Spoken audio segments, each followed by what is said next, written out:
Colorfulla, youthfulla. Udayam Varna. Fancy border dhotis, shirts for men and kids.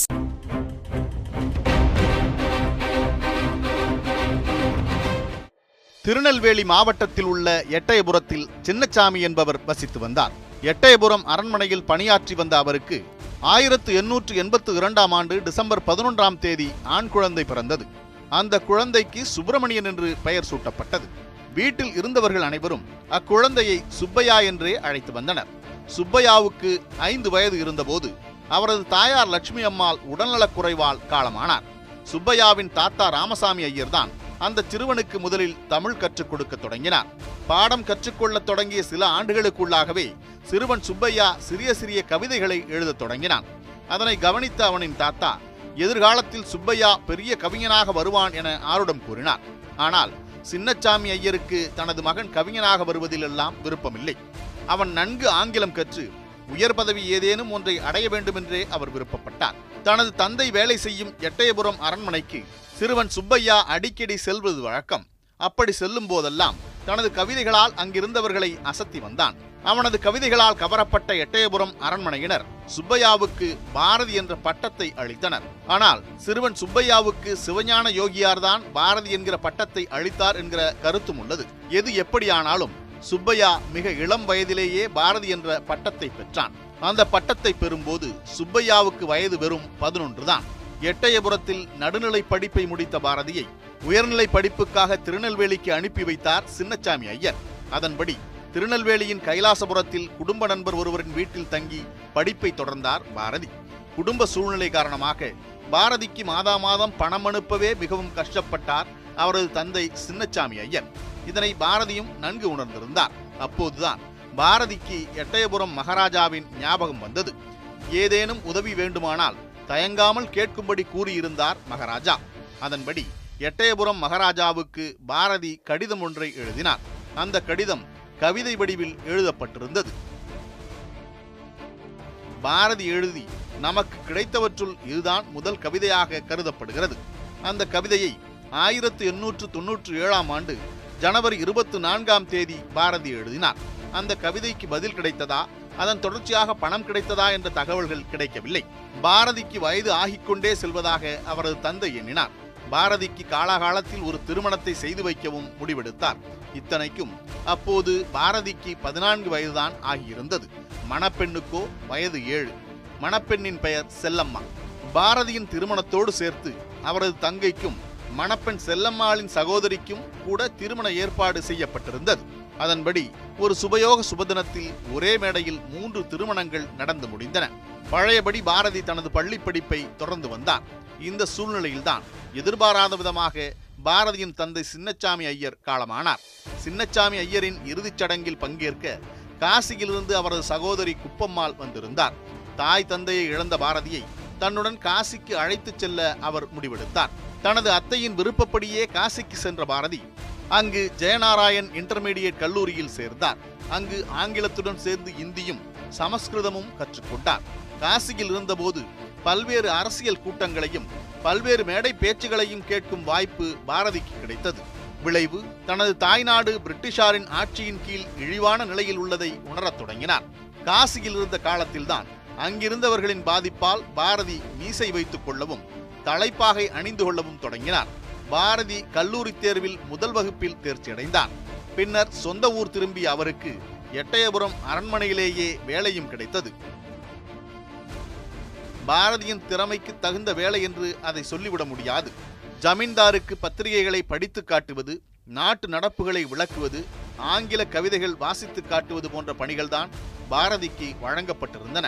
அந்த சமயத்தில் சர்வஜன மித்ரன் என்ற பத்திரிகை ஒன்று வெளியாகி கொண்டிருந்தது. அதன் ஆசிரியர் பாரதியிடம் கட்டுரை ஒன்றை எழுதி தருமாறு கேட்டுக்கொண்டார். பாரதியும் எழுதி கொடுத்தார். பணம் படைத்த சிலர் செய்யும் அறமற்ற செயல்கள் குறித்து அந்த கட்டுரை எழுதப்பட்டிருந்தது. பாரதியின் வேலை பறிபோக அந்த ஒற்றை கட்டுரை போதுமானதாக இருந்தது. அந்த கட்டுரையை படித்த எட்டயபுரம் ஜமீன்தார் தன்னை விமர்சித்துதான் பாரதி அந்த கட்டுரையை எழுதியிருப்பதாக எண்ணி பாரதியை வேலையை விட்டு நிறுத்தினார். வேலையில்லாத நிலை, புதிய வேலை ஒன்றை தேட வேண்டிய சூழல். இத்தனைக்கும் பாரதியின் மனைவி செல்லம்மாள் அப்போது கர்ப்பமாயிருந்தார். பாரதியை மதுரைக்கு வரும்படி அவரது நண்பர்கள் சிலர் அழைத்தனர். அந்த அழைப்பை ஏற்று சங்கம் வளர்த்த மதுரையை நோக்கி பயணப்பட்டார் பாரதி. மதுரை சேதுபதி உயர்நிலைப் பள்ளியில் தமிழாசிரியராக இருந்த அரசன் சண்முகனார் என்பவர் உடல்நலக்குறைவு காரணமாக 3 மாதம் விடுப்பில் இருந்தார். ஆகவே தற்காலிக தமிழாசிரியர் பணி காலியாக இருந்தது. அந்த நேரத்தில்தான் பாரதி மதுரை வந்து சேர்ந்திருந்தார். நண்பர்களின் உதவியுடன் 1904ஆம் ஆண்டு ஆகஸ்ட் 1ஆம் தேதி சேதுபதி உயர்நிலைப் பள்ளியில் தமிழ் ஆசிரியராக பணியில் சேர்ந்தார் பாரதி. சரியாக 101 நாட்கள் அந்த தமிழாசிரியர் பணியில் அவர் இருந்தார். இது ஒரு புறம் இருக்க, சென்னையில் ஜி. சுப்பிரமணிய ஐயர் என்பவர் பத்திரிகை ஒன்றை தொடங்கி அதன் வாயிலாக மக்களிடையே தேச உணர்வை ஊட்டி வந்தார். அவர் நடத்தி வந்த பத்திரிகையின் பெயர் சுதேசமித்திரன். இன்றைய இந்து பத்திரிகையும் அவர் தொடங்கியதுதான். காங்கிரஸில் முக்கிய பிரமுகராகவும் இருந்த அவர் சுதேசமித்திரன் பத்திரிகையில் பணியாற்ற உதவியாளர் ஒருவரை தேடிக்கொண்டிருந்தார். அந்த சமயத்தில் பாரதியை பற்றி நண்பர்கள் மூலம் ஜி. சுப்பிரமணிய ஐயர் கேள்விப்பட்டார். அந்த கணமே பாரதி சுதேசமித்திரன் பணியில் சேர்ந்தார். கவிஞரும் ஆசிரியருமாக இருந்த பாரதி பத்திரிகையாளராக தனது பயணத்தை தொடரத் தொடங்கினார். அந்த காலகட்டத்தில் அதிக அளவில் வடமொழி சொற்கள் கலந்த மணிப்பிரவாள மொழியில்தான் தமிழ் உரைநடை இருந்து வந்தது. அந்த முறையை மாற்றி தமிழ் உரைநடையை எளிமையாக்கி அடுத்த கட்டத்திற்கு நகர்த்தினார் பாரதி. இதன் காரணமாக தமிழ் உரைநடையின் முன்னோடிகளில் ஒருவராக பாரதி கருதப்படுகிறார். பாரதியின் கட்டுரைகளும் கவிதைகளும் சிறிது சிறிதாக கவனம் பெறத் தொடங்கின. சுதேசமித்திரனில் உதவி ஆசிரியராக பணியாற்றிக் கொண்டே சக்கரவர்த்தினி என்கிற பத்திரிகையில் ஆசிரியராகவும் பணியாற்றத் தொடங்கினார் பாரதி. இதனிடையே 1905ஆம் ஆண்டு பாரதிக்கு பெண் குழந்தை பிறந்தது. குழந்தைக்கு தங்கம்மாள் என்று பெயர் சூட்டப்பட்டது. இந்த சூழலில்தான் வங்காள மாகாணத்தை 2ஆக பிரிக்கும் முடிவை பிரிட்டிஷ் அரசு எடுத்தது. வங்க பிரிவினைக்கு எதிராக நாடு முழுவதும் கண்டன குரல்கள் எழுந்தன. பாரதியும் தனது எழுத்துக்களால் கடுமையான கண்டனங்களை பதிவு செய்தார். வங்கத்தில் இந்துக்கள் அனைவரையும் வந்தே மாதரம் பாடல் ஒன்றிணைத்தது. அந்த வந்தே மாதரம் பாடலை பாரதி தமிழில் மொழிபெயர்த்து சக்கரவர்த்தினி பத்திரிகையில் வெளியிட்டார். தமிழகத்தின் பல பகுதிகளில் பாரதியின் வந்தே மாதரம் பாடல் ஒலிக்கத் தொடங்கியது. சுதேசமித்திரனில் பாரதி நினைத்தவற்றையெல்லாம் எழுத முடியவில்லை. அந்த பத்திரிகை மிதவாத கருத்துக்களுக்கும் தீவிரவாத கருத்துக்களுக்கும் இடையே ஊசலாடிக் கொண்டிருந்தது. ஆகவே பாரதியின் உக்கிரமான எழுத்துக்களை அதில் வெளியிடுவதில் சில தயக்கங்கள் இருந்தன. ஆகவே இந்தியா என்கிற புதிய பத்திரிகை ஒன்றில் பணிக்கு சேர்ந்தார் பாரதி. இந்தியா பத்திரிகையில் பாரதியின் எழுத்துக்கள் அனலை கக்கின. விடுதலை குறித்த சிந்தனையை மக்களிடம் கொண்டு போய் சேர்க்கும் பணியில் அந்த எழுத்துக்கள் ஈடுபட்டன. நாட்டு விடுதலைக்காக சென்னையில் பாரதி தீவிரமாக இயங்கிக் கொண்டிருந்ததைப் போலவே தூத்துக்குடியில் ஒருவர் மிக தீவிரமாக இந்திய விடுதலை பணிகளில் ஈடுபட்டிருந்தார். வெள்ளையனுக்கு போட்டியாக கப்பல் வாங்க போகிறேன் எனவும் அவர் கிளம்பினார். அவர்தான் கப்பலோட்டிய தமிழன் என்று அழைக்கப்பட்ட வ.உ. சிதம்பரம் பிள்ளை. வேலை விஷயம் ஒன்றிற்காக சென்னைக்கு வந்திருந்த வ.உ.சி. இந்தியா பத்திரிகையில் வெளியான கட்டுரைகளை படித்துவிட்டு பாரதியை சந்தித்தார். இருவரும் நண்பர்களாக மாறினர். பல்வேறு போராட்டங்களில் இருவரும் இணைந்து செயல்படத் தொடங்கினர். பிரிட்டிஷாருக்கு எதிராக கப்பல் வாங்குவதில் உறுதியாக இருந்த வ.உ. சிதம்பரனார் தான் நினைத்ததைப் போலவே கப்பலை வாங்கி அனைவரையும் வாயடைத்து போக செய்தார். அதுவும் 1ற்கு 2 கப்பல்களை வாங்கி தூத்துக்குடி துறைமுகத்தில் கொண்டு வந்து நிறுத்தினார். இந்த செய்தியை பத்திரிகையாளரான பாரதி புதிய முறையில் வெளியிட விரும்பினார். அதன் காரணமாக வ.உ.சி. கப்பல்கள் வாங்கிய செய்தியை தமிழ் பத்திரிகை துறைக்கு புதிய முறையான கார்ட்டூன் வடிவில் வெளியிட்டார். அந்த கார்ட்டூன் 1907ஆம் ஆண்டு மே 25ஆம் தேதி இந்தியா பத்திரிகையில் வெளியானது. பால கங்காதர திலகரின் தீவிர அபிமானியாகவும் பாரதி இருந்தார். திலகரின் கருத்துக்களை முன்னெடுத்துச் செல்வதில் தீவிர முனைப்பும் காட்டினார். அதன் வெளிப்பாடாக 1908ஆம் ஆண்டு நண்பர்களுடன் இணைந்து ஜனசங்கம் என்கிற அமைப்பு ஒன்றை பாரதி தொடங்கினார். இந்த தருணத்தில் அரசுக்கு எதிராக செயல்பட்டார் என்பன உள்ளிட்ட காரணங்களை கூறி வ.உ.சி.யை போலீசார் கைது செய்தனர். வ.உ.சி.க்கு 40 ஆண்டுகள் சிறை தண்டனையும் விதிக்கப்பட்டது. அதனைத் தொடர்ந்து போலீசாரின் பார்வை பாரதியின் மீது விழுந்தது. பாரதியின் எழுத்துக்களும் பேச்சுக்களும் ஆரம்பம் முதலே ஆட்சியாளர்களுக்கு பெரும் குடைச்சலை தந்து கொண்டிருந்தது. எனவே இந்தியா பத்திரிகையில் தேசவிரோத கருத்துக்கள் இடம்பெற்றுள்ளதாக கூறி அதன் ஆசிரியரான பாரதியை கைது செய்ய போலீசார் முடிவெடுத்தனர். இதனை முன்பே யூகித்திருந்த இந்தியா பத்திரிகை நிர்வாகத்தினர் பாரதிக்கு பதிலாக சீனிவாசன் என்பவரை பத்திரிகையின் ஆசிரியராக நியமித்திருந்தனர். பாரதியை கைது செய்ய வந்த போலீசாருக்கு அதிர்ச்சி. பாரதி ஆசிரியர் இல்லை என்பதை அறிந்த போலீசார் பெயரளவில் ஆசிரியராக இருந்த சீனிவாசனை கைது செய்து அழைத்துச் செல்ல வேண்டியதாயிற்று. பாரதி எப்போது வேண்டுமானாலும் கைது செய்யப்படலாம் என்கிற சூழல் நிலவியது. ஆகவே பாரதியை பாண்டிச்சேரிக்கு தப்பிச் செல்லும்படி அவரது நண்பர்கள் வலியுறுத்தியதை அடுத்து அங்கு சென்றார். பாண்டிச்சேரி சென்றடைந்த பாரதி அங்கு குப்புசாமி ஐயங்கார் என்பவரது வீட்டில் வசிக்கத் தொடங்கினார். பாண்டிச்சேரி பிரெஞ்சு அரசின் கட்டுப்பாட்டில் இருந்ததால் அங்கு வைத்து தமிழக போலீசாரால் அவரை கைது செய்ய முடியவில்லை. எனினும் பாரதிக்கு அடைக்கலம் கொடுக்க கூடாது என குப்புசாமி ஐயங்காரை பிரிட்டிஷ் போலீசார் மிரட்டினர். இயல்பிலேயே பயந்த சுவாபம் கொண்டவரான ஐயங்கார் வெளவெளத்து போனார். இதனால் பாரதியார் வேறு இடத்திற்கு இடம் மாற வேண்டி வந்தது. தமிழகத்தில் நடத்தி கொண்டிருந்த இந்தியா பத்திரிகையை பாண்டிச்சேரியில் வைத்து நடத்துவது என ஏற்கனவே முடிவு செய்யப்பட்டிருந்தது. எனவே அச்சு இயந்திரம், பேப்பர், மை பாட்டில் உள்ளிட்டவை சகிதமாக இந்தியா பத்திரிகை நிர்வாகத்தினர் பாண்டிச்சேரி வந்து இறங்கினர். இந்தியா பாண்டிச்சேரியில் உதயமானது. நாட்டின் விடுதலைக்காக பாரதியும் இந்தியா பத்திரிகையும் இயங்கத் தொடங்கின. வ.உ. சிதம்பரனார் சிறைச்சாலையில் செக்கிழுக்கிறார் என்கிற செய்தி அந்த சமயத்தில் பாரதியை வந்தடைந்தது. தண்ணீர் விட்டோ வளர்த்தோம் சர்வேசா, இப்பயிரை கண்ணீரால் காத்தோம் என கண்ணீர் மல்கினார் பாரதி. இந்த நேரத்தில் வ.உ.சி இல்லாததால் சுதேசி ஸ்டீம் நேவிகேஷன் கம்பெனி நஷ்டத்தை சந்தித்தது. தமிழன் வாங்கிய கப்பல் நஷ்டத்தை சந்திக்க கூடாது என்று விரும்பினார் பாரதி. அது குறித்து விஜயா என்கிற பத்திரிகையில் பாரதி இவ்வாறு எழுதுகிறார்: இந்த கம்பெனி தோல்வியுற்றால் தென்னிந்தியர்களுக்கு இதைவிட பெரிய அவமானம் தேவையில்லை. ஆங்கிலேயரும் பிற அந்நியரும் நம்மை கீழ்த்தரமாய் கருதுவார்கள். ஏற்கனவே இந்தியர்கள் என்றால் அவர்களுக்கு கிள்ளுக்கீரை, அதிலும் தென்னிந்தியர்கள் என்றால் இன்னும் கேவலம். பாம்பே மக்களை நண்பர்களாகவும், பெங்காலிகளை புலிகளாகவும், மதராசிகளை அடிமைகளாகவும் பிரிட்டிஷ்காரர்கள் கருதுகிறார்கள். நம்முடைய மிக மிக முக்கியமான சுதேசிய தொழில் வணிகமும் விழுந்துவிட்டால் அவர்கள் மதிப்பில் நாம் எந்த அளவிற்கு இறங்கி விடுவோம் என்று சொல்லவும் வேண்டுமா என எழுதினார் பாரதி. இந்தியா பத்திரிகை பாண்டிச்சேரியில் தொடர்ந்து இயங்கினாலும் அதன் இதழ்கள் தமிழகத்திற்குள் வர தடை விதிக்கப்பட்டது. வேறு வழியில்லாமல் இந்தியா பத்திரிகையை மூட வேண்டிய நிலை ஏற்பட்டது. நாட்டின் விடுதலைக்காக உக்கிரமான பல கட்டுரைகளை வெளியிட்டு வந்த இந்தியா பத்திரிகை தனது பயணத்தை முடித்துக் கொண்டது. இந்த சமயத்தில்தான் அந்த மகிழ்ச்சியான செய்தி வந்து சேர்ந்தது. கல்கத்தாவிலிருந்து அரவிந்தர் பாண்டிச்சேரிக்கு வரப்போகிறார் என்கிற செய்திதான் அது. கல்கத்தாவில் போலீசாரின் பிடி இறுகியதால் அரவிந்தர் பாண்டிச்சேரி வர முடிவெடுத்து பாண்டிச்சேரி வந்து சேர்ந்தார். பாரதிக்கு சொல்ல முடியாத அளவில் மகிழ்ச்சி. அடுத்த சில மாதங்களிலேயே போலீசாருக்கு தண்ணீர் காட்டிவிட்டு மாறுவேடத்தில் பாண்டிச்சேரி வந்து சேர்ந்தார் வ.வே.சு. ஐயர். பாரதியின் மகிழ்ச்சி இரட்டிப்பானது. பாரதி, அரவிந்தர், வ.வே.சு. ஐயர் மூவரும் இணைந்து பல்வேறு விவகாரங்கள் குறித்து விவாதித்தனர். வ.வே.சு. ஐயர் பாண்டிச்சேரியில் இருந்தபடி இளைஞர்கள் சிலரை திரட்டி அவர்களுக்கு தேக பயிற்சி கற்பித்தார். ஆயுத பயிற்சியும் வழங்கப்பட்டதாக கூறப்படுகிறது. வாஞ்சிநாதனுக்கும் அவர் ஆயுத பயிற்சி அளித்ததாக தெரிகிறது. 1911ஆம் ஆண்டு ஜூன் 17ஆம் தேதி திருநெல்வேலி கலெக்டர் ஆஷ் துரை தனது மனைவியுடன் ரயிலில் சென்று கொண்டிருந்தார்.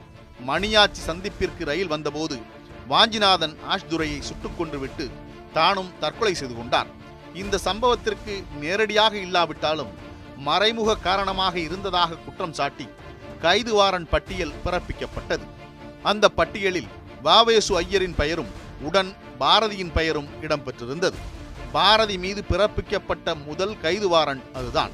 ஆனால் பாரதி பாண்டிச்சேரியில் இருந்ததால் கைது செய்ய முடியவில்லை. ஆஷ் கொலை வழக்குக்கும் தனக்கும் எந்த சம்பந்தமும் இல்லை என்பதை விளக்கும் வகையில் சென்னை ஆளுநர் பென்லாண்டுக்கு பாரதி கடிதம் ஒன்றை எழுதினார். தனது தேசிய கொள்கையில் எந்த மாற்றமும் இல்லை எனவும் அரசியல் போராட்டங்களில் இருந்து விலகி வெளிநாட்டு அரசின் கொடியில் கீழ் அமைதியாக வாழ்ந்து வருவதாகவும் பாரதி விளக்கினார். மேலும் தனது நடவடிக்கைகளை விசாரித்து அறிந்து கொள்ளலாம் என தெரிவித்த பாரதி தன் மீது கடுமையான நடவடிக்கைகள் எடுப்பதை தவிர்க்கும்படி கேட்டுக்கொண்டார். ஆஷ் என்கிற கலெக்டரை யாரோ ஒருவர் கொலை செய்ததற்காக அமைதியாக வாழ்ந்து வரும் தன் மீது வாரண்ட் பிறப்பித்திருப்பது சரியில்லை என்றும் அந்த கடிதத்தில் பாரதி குறிப்பிட்டிருந்தார். சென்னையில் ஜி. சுப்பிரமணிய ஐயர் நடத்தி வந்த சுதேசமித்திரன் பத்திரிகையை 1915ஆம் ஆண்டு ரங்கசாமி ஐயங்கார் என்பவர் வாங்கினார். பாண்டிச்சேரியில் பத்திரிகைகள் அனைத்தும் நிறுத்தப்பட்டு பாரதி வறுமையில் உள்ளதை அறிந்த ரங்கசாமி ஐயங்கார் பாரதிக்கு உதவ நினைத்தார். அதன்படி அரசியல் கலப்பில்லாத கட்டுரைகளை எழுதி அனுப்பும்படியும் மாதம் 30 ரூபாய் தருவதாகவும் தெரிவித்தார். அந்த பணம் வாழ்க்கையை நடத்த பாரதிக்கு ஓரளவுக்கு உதவியாக இருந்தது. பாரதியை தமிழகத்திற்கு திரும்பி வரும்படி அவரது நண்பர்கள் பலரும் கோரிக்கை விடுத்து வந்தனர். பாரதியின் மனைவி செல்லம்மாளும் கடையத்துக்கே சென்று விடலாம் என்றும் ஆசைப்பட்டார். கடையத்துக்கு வந்துவிட்டால் தங்கள் குடும்பத்தை தான் பார்த்துக் கொள்வதாகவும், தேசப்பணியையும் எழுத்து பணியையும் கடையத்தில் இருந்தவாறே பாரதி மேற்கொள்ளலாம் எனவும் செல்லம்மாளின் சகோதரரான அப்பாத்துரை தெரிவித்தார். இவ்வாறு பலரும் வற்புறுத்தி வந்ததால் பாண்டிச்சேரியை விட்டு கிளம்பி தமிழகம் செல்ல முடிவெடுத்தார் சுப்பிரமணிய பாரதி. 1918 ஆண்டு நவம்பர் 20 தனது குடும்பத்துடன் பாண்டிச்சேரியை விட்டு வெளியேறினார். தன்னை கைது செய்ய போலீசாருக்கு எந்த காரணமும் இல்லை என்று கருதினார் பாரதி. ஆனால் நடந்ததோ வேறு. பாண்டிச்சேரியை விட்டு வெளியேறி கடலூரை நோக்கி பாரதி சென்று கொண்டிருக்கும் போது போலீசார் அவரை கைது செய்தனர். அந்த சமயத்தில்தான், அதாவது 1918 ஆண்டில்தான் முதலாம் உலகப் போர் முடிவுக்கு வந்திருந்தது. போர் நடைபெற்றுக் கொண்டிருந்த சமயத்தில் இந்தியாவிற்குள் பிற பகுதியினர் நுழைய தடை விதிக்கும் நுழைவு தடுப்பு சட்டம் அமலில் இருந்தது. போர் முடிந்தவுடன் அந்த சட்டம் காலாவதியாகிவிட்டதாக எண்ணியே பாரதி இந்தியாவிற்குள் நுழைந்தார். ஆனால் அந்த காலாவதியான சட்டத்தை காரணமாக காட்டித்தான் போலீசார் பாரதியை கைது செய்திருந்தனர். பாரதியை வெளியே கொண்டு வர பலர் முயற்சி மேற்கொண்டனர். அதன் பயனாக அரசும் அவரை விடுவிக்க முன்வந்தது. அதற்காகவும் கவர்னர் பென்லாண்டுக்கு பாரதி கடிதம் ஒன்றை எழுத வேண்டியிருந்தது. பாரதி எழுதிய அந்த கடிதம் இதுதான்: எல்லா வகையிலும் அரசியலை விட்டு ஒதுங்கி விடுவதாக நான் தெரிவித்திருந்த போதிலும் என்னை சுதந்திரமாக இயங்க விடாமல் சிறையில் அடைப்பதை நான் விரும்பவில்லை. அதன் பிறகு என் நிலையை விளக்கி எல்லாவிதமான சந்தேகங்களையும் நிவர்த்தி செய்து மேன்மை தங்கிய தங்களுக்கு எத்தனையோ விண்ணப்பங்கள் அனுப்பினேன். இப்போது நேச நாடுகளுக்கு மிகப்பெரிய வெற்றியோடு போர் முடிந்து விட்டதால் பிரிட்டிஷ் இந்தியாவின் குடிமகனாக அமைதியான முறையில் எந்த கட்டுப்பாடுமின்றி வாழ முடியும் என்று நம்பி பாண்டிச்சேரியை விட்டு வந்தேன். என் எதிர்பார்ப்புகளுக்கு மாறாக நான் கைது செய்யப்பட்டேன். இங்கே உள்ள நிலையை விவரித்துச் சொல்ல விரும்பவில்லை. எனது உடல்நிலைக்கு தீங்கு விளைவிக்கும் வண்ணம் மிகவும் அசுத்தமான நிலையில் எனது தரத்துக்கும் பிறப்புக்கும் உகந்ததாக இல்லாத நிலையில் வைக்கப்பட்டிருக்கிறேன். எல்லா வகையான அரசியலிலிருந்தும் விலகி இருப்பேன் என்றும், பிரிட்டிஷ் அரசுக்கு விசுவாசம் உள்ளவனாக இருப்பேன் என்றும், சட்ட திட்டங்களுக்கு உட்பட்டு வாழ்வேன் என்றும் மீண்டும் உறுதி கூறுகிறேன். எனவே என்னை உடனடியாக விடுதலை செய்யும்படி வேண்டுகிறேன். கடவுள் தங்களுக்கு நீண்ட ஆயுளையும் மகிழ்ச்சியான வாழ்க்கையையும் அளிக்கட்டும். தங்கள் கீழ்ப்படிதலுள்ள ஊழியன் சி. சுப்பிரமணிய பாரதி. இந்த கடிதத்தை அடுத்து சில நிபந்தனைகளுடன் 1918 ஆண்டு டிசம்பர் 14 பாரதி விடுவிக்கப்பட்டார். சென்னையிலிருந்து தனது குடும்பத்தினரை அழைத்துக் கொண்டு கடையம் சென்றார் பாரதி. அங்கு முதல் வேளையாக தனது நூல்களை பதிப்பிக்கும் பணியில் இறங்கினார். பாரதியின் மகள் தங்கம்மாளுக்கு அப்போது வரன் ஒன்று வந்து சேர்ந்தது. தங்கம்மாளின் திருமணத்திற்கு பணம் புரட்டும் பணியில் ஈடுபட்டார் பாரதி. எட்டயபுரம் ஜமீன்தாருக்கு கடிதம் ஒன்றை எழுத உறவினர்கள் அறிவுறுத்தினார்கள். எட்டயபுரம் அரசரின் வரலாற்றை சாமி தீட்சிதர் என்பவர் வம்சமணி தீபிகை என்கிற பெயரில் எழுதியிருந்தார். அது மிகவும் அபத்தமான தமிழில் அபத்தமான முறையில் எழுதப்பட்டிருந்தது. அதனை திருத்தம் செய்து கொடுத்தால் அரசர் மகிழ்வார், சன்மானம் வழங்குவார் என்று நினைத்தார் பாரதி. அது தொடர்பாக மகாராஜாவுக்கு கடிதம் ஒன்றையும் எழுதினார். தனது பணிக்காக எவ்வளவு சன்மானம் கொடுத்தாலும் ஏற்றுக்கொள்வதாகவும் தெரிவித்தார். ஆனால் அந்த கடிதத்துக்கு எந்த பதிலும் இல்லை. தங்கம்மாளின் திருமணத்திற்காக ஒரு 50 ரூபாயை மட்டும் அனுப்பி வைத்தார் ஜமீன்தார். ஆண்டிப்பட்டி ஜமீன்தார் 1000 ரூபாய் அனுப்பி வைத்தார்.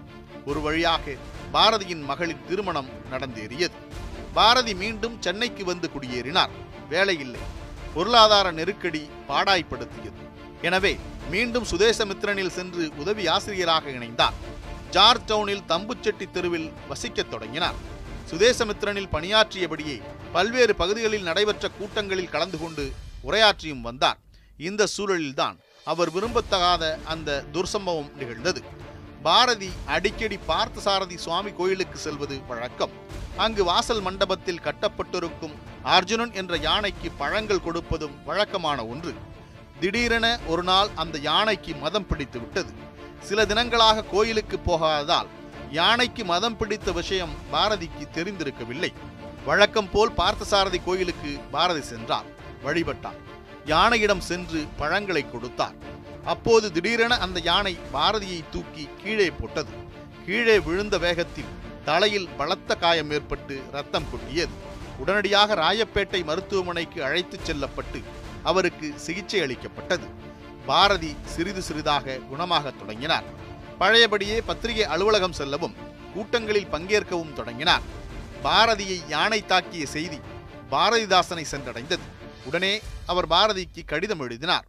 தனது உடல்நிலை தேறிவிட்டதாக பாரதி பதில் கடிதம் எழுதினார். அதனை நம்ப மறுத்த பாரதிதாசன் புகைப்படம் எடுத்து அனுப்பும்படி கேட்டுக்கொண்டார். அதற்கு சம்மதித்த பாரதி சென்னை பிராட்வேயில் உள்ள ரத்னா கம்பெனி என்கிற ஸ்டுடியோவுக்கு சென்று புகைப்படம் ஒன்றை எடுத்து அனுப்பினார். அவர் புகைப்படம் எடுத்துக்கொண்டது 1921 ஜூலை மாதத்தில். நாம் காணும் முண்டாசுடன் கூடிய பாரதியின் புகைப்படம் அப்போது எடுக்கப்பட்டதுதான். 1921 செப்டம்பர் 1 பாரதிக்கு கடுமையான வயிற்றுப்போக்கு ஏற்பட்டது. ஏற்கனவே உடல் மெலிந்திருந்த பாரதியை வயிற்றுப்போக்கு மேலும் தளர்ச்சியடைய செய்தது. பாரதி உடல் நலம் குன்றியுள்ள செய்தி வாவேசு ஐயருக்கு தெரிவிக்கப்பட்டது. அப்போது அவர் தேச துரோக வழக்கில் கைது செய்யப்பட்டிருந்தார். இருந்தபோதும் தனது தோழனான பாரதியை காவலர்களின் துணையோடு வந்து சந்தித்து சென்றார். பாரதியின் உடல்நிலை மிகவும் மோசமாகிக் கொண்டே சென்றது. மருந்து எடுத்துக் கொள்ளவும் அவர் மறுத்துவிட்டார். பாரதியின் நெருங்கிய நண்பர்கள் ஒருவர் பின் ஒருவராக அவரது வீட்டிற்கு வரத் தொடங்கினர். நீலகண்ட பிரம்மச்சாரி, பரளிசு நெல்லையப்பர், லட்சுமண ஐயர் ஆகிய 3 பேரும் பாரதியின் வீட்டிலேயே இரவை கழிக்க முடிவு எடுத்தனர். அப்போது ஆப்கானிஸ்தானின் மன்னராக இருந்த அமானுல்லா பற்றி கட்டுரை ஒன்றை எழுதி ஆபீஸுக்கு எடுத்துச் செல்ல வேண்டுமென பாரதி அன்று இரவு தெரிவித்ததாக நீலகண்ட பிரம்மச்சாரி குறிப்பிடுகிறார். அதுதான் பாரதி பேசிய கடைசி வார்த்தைகளாக இருக்கும் எனவும் அவர் தெரிவிக்கிறார்.